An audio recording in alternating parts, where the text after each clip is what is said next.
చేసేటప్పుడు? అంటే ప్రతి క్యారెక్టర్ ఇప్పుడు వ్యాంపైర్ షూట్ వాజ్ డిఫరెంట్. అంటే ఆ season and would you mean by that terrorist చేసినప్పుడు ఆ సీజన్ వాజ్ డిఫరెంట్. అండ్ నాకు అట్ ఎ టైమ్ చేయాలన్నా ఐ హ్యావ్ నో ఇష్యూస్ అండి. బికాజ్ నా యాక్టింగ్ కెరియర్లో I have done multiple roles. దేవదాసి రోల్స్, సరోగెసీ, ఒక అంటే ఒక కంపెనీ, ఐటీ కంపెనీ ఎంప్లాయీ అయి ఉండి చిన్న అమ్మాయి how she'll become a surrogate, that was the first subject and that was a super hit subject. So అలా నేను మల్టిపుల్ క్యారెక్టర్స్ ఒక డేకి నేను 3 కాల్ షీట్స్ ఇచ్చానంటే 3 క్యారెక్టర్స్ వాజ్ డిఫరెంట్. సో అలా I'm use to it, I can change. It's totally women oriented ఫిల్మ్లా ఉంది కదా. సో ఇప్పుడు ఉమెన్ ఓరియంటెడ్ ఫిల్మ్స్ అంటే మన షోల్డర్ మీద తీసుకెళ్ళాలి మూవీని. So this is more than women oriented అనే దానికంటే కాన్సెప్ట్ ఓరియంటెడ్ మూవీ ఇది. వెన్ యూ వాచ్ ఇట్, అరే ఇదేంటిరా, ఇదేంటి, ఇదే ఇక్కడ వెళ్తుంది అనే టైంలో ఇంకొక, సో అలా మల్టిపుల్ ఆస్పెక్ట్స్ ఉన్నాయి సినిమాలో. So when you unless you watch it I can't explain that much. మన కిల్లర్కి ఇవిడే మీరే ఫేస్, మిమ్మల్ని చూసి థియేటర్కి వస్తారు. అవును. సో అండి ఉమెన్ ఓరియంటెడ్ అంటే ఇప్పుడు జనరల్ చూసుకుంటే మన లేడీ సూపర్ స్టార్స్ అంటే మీరు చెప్పారు ఇదివరకు విజయశాంతి గారు అని. ఇప్పుడు చూసుకుంటే నయనతార గారు, అట్లాగే రష్మిక ఉన్నారు. సో వాళ్ళు చేసిన సరే స్టెప్ బై స్టెప్ వేసుకుంటూ వెళ్ళారు. ఒక 5-6 years తర్వాత ఆ రోల్స్కి వెళ్ళారు వాళ్ళు. మీరు ఫస్ట్ మూవీకే రావడం అనేది మీ హస్బెండ్ డైరెక్టర్ అవడం వల్లే అడ్వాంటేజ్ తీసుకున్నారు అనుకోవచ్చా? ఒక నిమిషం సార్. అనుకోవచ్చు sir, because he's my husband కాబట్టి ఐ హ్యావ్ నో ఇష్యూస్. అంటే బేసిక్గా మనకు చిన్నప్పుడే ఫీడ్ చేసేస్తారు. బట్ జస్ట్ ఇలా తల్లి గర్భంలోంచి బయటికి రాగానే వాడికి కొంచెం స్పృహ రాగానే అమ్మ అమ్మ అమ్మ నాన్న నాన్న పిన్ని అక్క బాబాయ్ అని నేను పెరగడం మనం అన్నీ ఆ కాస్ట్, ఆ రిలీజియన్, ఎవ్రీథింగ్ ఆ డేటాతోనే పెరుగుతాం బేసిక్గా. ఇప్పుడే పుట్టిన బాబుని తీసుకెళ్ళి అడవిలో వదిలేసేయండి, మీరు ఎవరో తెలియదు. మీరు 25 సంవత్సరాల తర్వాత వీళ్ళు కనిపించండి, వీళ్ళు ఫిమేల్ వీళ్ళు మేల్, ఏ డిఫరెన్షియేషన్ తెలియదు. వాడి క్యారెక్టరైజేషన్ డిఫరెంట్ ఉంటుంది.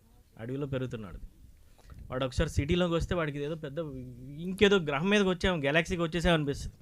అలా అన్నట్టు మనందరం బాగా మైండ్లో బాగా ట్రైన్ అయిపోయి అన్నెసెసరీ డేటాతో ఫీడ్ అయిపోయి ఉన్నామండి. అంటే ఐ మీన్ వీళ్ళు ఉమెన్ వీళ్ళు ఇదే చేయాలి, వీళ్ళు హౌస్ వైఫ్ వీళ్ళు ఇదే చేయాలి, వీళ్ళు మేల్ వీళ్ళు ఇదే చేయాలి, వీళ్ళు స్టార్ హీరోస్ వీళ్ళు ఇదే చేయాలని వాళ్ళని అక్కడ పెట్టి వాళ్ళందరూనే పెట్టించి అక్కడే చేయిస్తున్నాం కూడా బేసిక్గా. అంటే అవుట్ ఆఫ్ బాక్స్ అనేది మన థాట్స్లోంచి రావాలి. ఎవరో చూపిస్తే రాదు, ఎవరో దీన్ని అవుట్ ఆఫ్ బాక్స్ అని అక్కడ నుంచి రావాలి. యూనిక్గా ఉండాలి. సో నాది ఉమెన్ సెంట్రిక్ లేకపోతే వైఫ్ అనో చేస్తే ఎప్పుడు చూడలేదు. ఇందాక ఆయనకు నిశాంత్ గారు అడిగినప్పుడు కూడా అదే చెప్పాను. నేను ఒక కథ రాసా, ఆ కథలో క్యారెక్టర్ అలా ప్లే చేయాలి. If there is romance she has to do, if there is a kissing scenes she has to do, if there is a bikini she has to do, if there is a fight she has to do.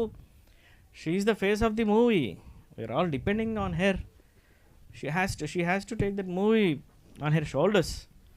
ఆమె face మీదే కదా మొత్తం అంతా వెళ్తుంది, మొత్తం everything A to Z. So ఆ thought నుంచి concept execution అంతటి వరకు కూడా ఆమెనే. So and every women is multi talented. వాళ్ళు వ్యాంపైర్, టెర్రరిస్ట్ ఏంటి రకరకాలు చేయగలరు. వంట చేస్తున్నప్పుడు కుక్కు, బట్టలు ఉతుకుతున్నప్పుడు వేరు, అలా ఆయనతో పర్సనల్గా ఉన్నప్పుడు వేరు, బయటికి వెళ్తున్నప్పుడు వేరు, టెంపుల్కి వెళ్తున్నప్పుడు వేరు, పబ్కి వెళ్తున్నప్పుడు వేరు, క్లబ్కి వెళ్తున్నప్పుడు వేరు, ఫ్లైట్ ఎక్కుతున్నప్పుడు వేరు, ఎయిర్పోర్ట్కి వెళ్ళినప్పుడు వేరు, బస్ స్టేషన్ వేరు, చుట్టాలతో పండగల్లో కూర్చున్నప్పుడు వేరు. That's 24/7 job. మనకంటే వాళ్ళే చాలా ఎక్కువ బేసిక్గా. టీజర్ కూడా డీప్లీ కాంప్లికేటెడ్ థ్రిల్లర్లా ఉంది సైకలాజికల్గా. అంటే ఇప్పుడు డిఫరెంట్ రియాలిటీస్ చూపించారు మీరు. సో ఆడియన్స్కి వ్యూవర్స్కి ఏం చెప్పాలనుకుంటున్నారు మూవీ ద్వారా? ఏం చెప్పాలనేది వాళ్ళు ఎంటర్టైన్ అవుతారండి. మన ఫస్ట్ ఆఫ్ ఆల్ ఏంటంటే మనం ఏదైనా చెప్తే వాళ్ళు వినరు. మనీష్ గారు ఓకే, మనం ఏదైనా చెప్తే వాళ్ళు వినరు ఫస్ట్. అంటే ఎవరైనా సరే ఎందుకు వినాలి?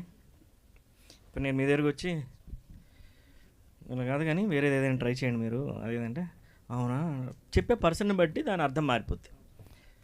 ఇప్పుడు ఇదే సినిమా కింద కిల్లర్ కింద రాజమౌళిస్ ఫిల్మ్ అని ఉందనుకోండి, మీ బ్రెయిన్ ఒక్కసారి కళ్ళు మూసుకోండి ఏ రేంజ్లో పరిగెడుతుంటుందో. ఇదే దీని కింద సడన్గా అనిల్ రావిపూడి ఫిల్మ్, సందీప్ వాంగస్ ఫిల్మ్ అని ఉందండి. అంటే మీ బ్రెయిన్ ఎలా ట్రైన్ అయిపోయింది చూడండి ఒకసారి. దాన్ని ఆపండి, కంట్రోల్ చేయండి చూద్దాం. నేను ఎవరో మీకు తెలియదు కాబట్టి నాకు ఇంకా స్పేస్ ఉంది, ఆ వ్యాక్యూమ్ ఉంది. ప్రాపర్గా ఫిల్మ్స్ ఇంకా ప్రీ పాండమిక్ వదిలేసాడు 2 films. This is my debut. Like Anil గారు కూడా అదే అన్నారు, ఇది నీ డెబ్యూ. ప్రీ పాండమిక్ మనుషులందరూ చచ్చిపోయారు, అప్పుడు వదిలేసాయి. ఇది debut masterpiece second film, ఇక్కడ నుంచే కౌంట్ కొడుతున్నాం. సో క్లియర్ క్లీన్ ఎంటర్టైన్మెంట్ అండి, ఏమి ఉండదు. నేర్చుకోవాల్సింది చాలా ఉంటాయి, బట్ మీరు సిచ్యుయేషన్ నుంచి మీరు నేర్చుకోవచ్చు. ఒక అబ్బాయి ఒక అమ్మాయి ముద్దు పెట్టుకుంటే సీన్ చూస్తే మీకు ఫీలింగ్ వస్తుంది, నాకు ఫీలింగ్ వస్తుంది. పర్సన్ డివైడ్ అయిపోద్ది. మనం ఏది ఆర్గ్యూ చేయలేం, దేని ఆన్సర్ చేయలేం, ప్లెంటీ ఆఫ్ ఆన్సర్స్ ఉంటాయి. యా, మనీష్ గారు హాయ్ అండి. So first of all teaser was too good. So what about your character in this film? So it's look completely different. So what about that? ఈయన కాస్త అలా వదిలేయండి, ఈయన ఇంకొంచెం బాగా పాలిష్ అవుతారు త్వరలో. నేను చేస్తాగా. చెప్పండి. About my character, I think Suku sir can say more. No, you have to say. So already sir said, but you have to say. That's again a suspense which is carrying the complete movie. So I think Suku sir can explain this character more. అదే అండి, యూజువల్గా మనం విలన్స్ని physical ఫామ్లో చూస్తాం కదా, various types of villains ఉంటారు. He's not from our dimension, he's not a physical aspect, other dimension. So there is a dimension antagonist. So suspense. Yeah. Chandu, జనరల్గా ఏంటంటే చాలామంది లైఫ్లో చాలా స్ట్రగుల్స్ అయ్యి వస్తూ ఉంటారు. సో నేను చాలా దగ్గరగా చూశాను కాబట్టి, సో నీ జర్నీ అంతా మేము చూస్తూ ఉంటాము. ఒక 10 years అయింది అరౌండ్ ఇండస్ట్రీలోకి వచ్చి మీడియా పరంగా. సో ఈ బ్యాక్ చూసుకుంటే, సో వాట్ అంటే నీ గురించి నువ్వేం చెప్తావు? అండ్ అంటే జర్నీ చూసుకుంటే నీ గురించి నువ్వేం చెప్తావు? ఎలా అనిపిస్తుంది ఇంత మాకు ఆపోజిట్లో కూర్చుని నేను మిమ్మల్ని క్వశ్చన్ అడిగే స్టేజ్కి వచ్చామంటే?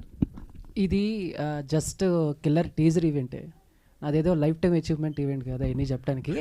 బట్ ఎనీవే, సో ఇక్కడ చాలామంది రాజాబాబు గారు కానీ, లేకపోతే నాగేశ్వరరావు కానీ, లేకపోతే శివన్న కానీ, వీళ్ళందరూ కూడా నన్ను చూసి ఎందుకే ఇక్కడ చక్కగా వెళ్ళి షూటింగ్లు చేసుకోక అనే సరదాగా కాదు, సీరియస్గా అందరూ ఎంకరేజ్ చేసిన వాళ్ళే.